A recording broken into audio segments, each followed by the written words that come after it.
Ladies and gentlemen, see, the first thing you got to understand is this: people will treat you exactly how you teach them to treat you.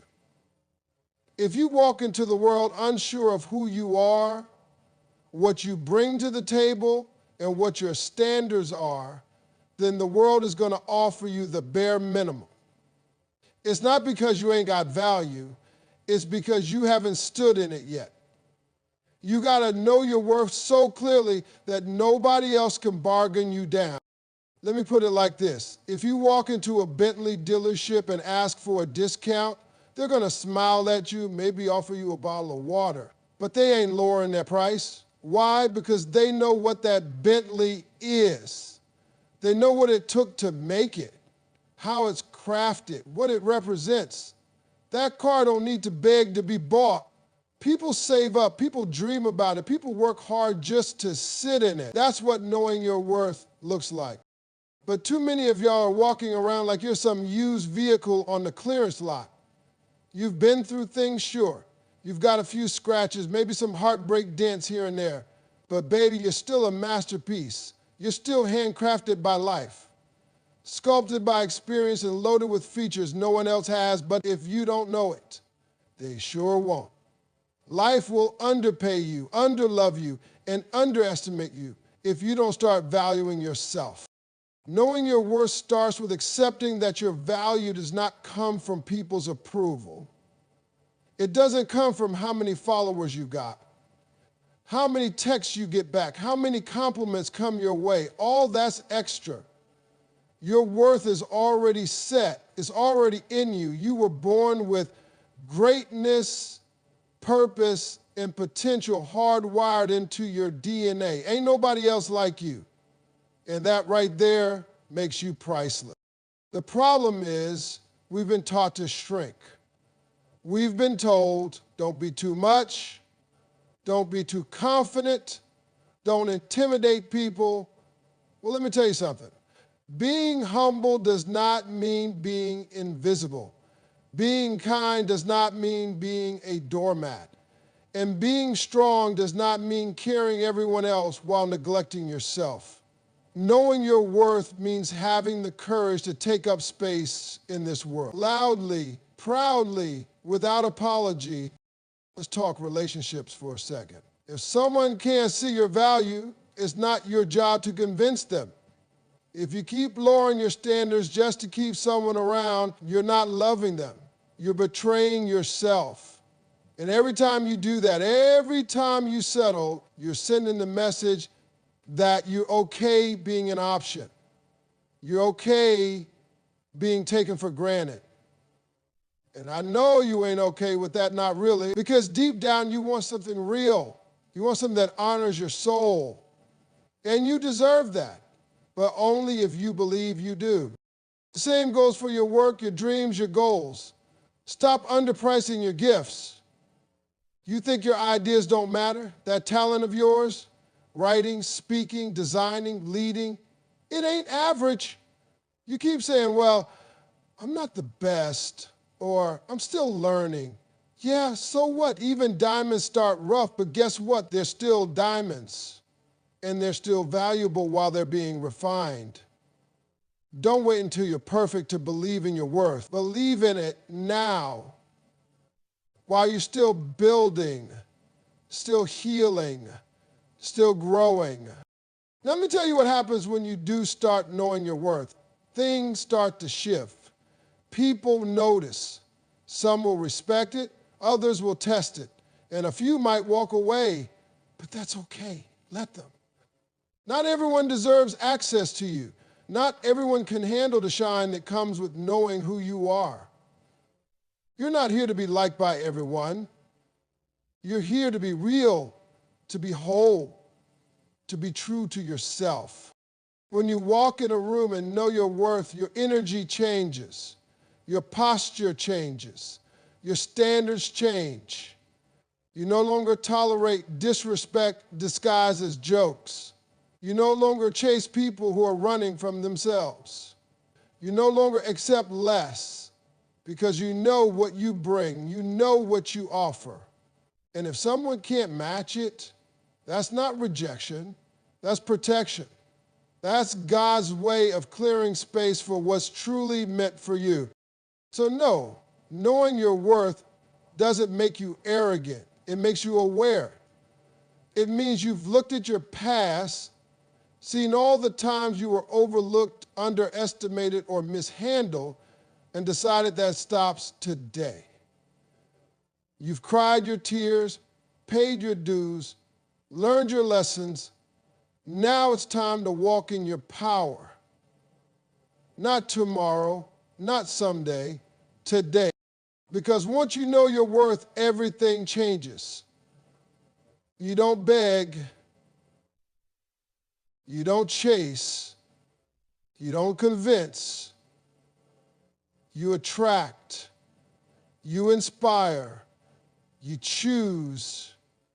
And that, my friend, is how you become a luxury, not an option. One of the most powerful things you could ever learn in this life is how to be selective. I ain't talking about being arrogant or acting like you're better than everybody else.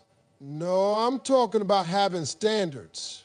I'm talking about knowing that not everybody deserves access to you. You see, when you know your value, the next step is protecting it. And you do that by being selective about your time, your energy, your environment, and especially your company.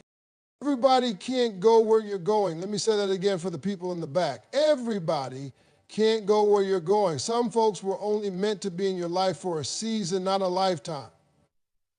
But you're out here trying to turn seasonal people into permanent fixtures, and you wonder why you keep feeling stuck, drained, and disappointed. You've got to be bold enough to say, I love you, but I can't carry you, or you were part of my journey, but not my destination. That's not being rude. That's called wisdom. You don't see luxury brands trying to please everybody. They're not putting their names on every billboard, trying to be in every discount store. No, they're exclusive.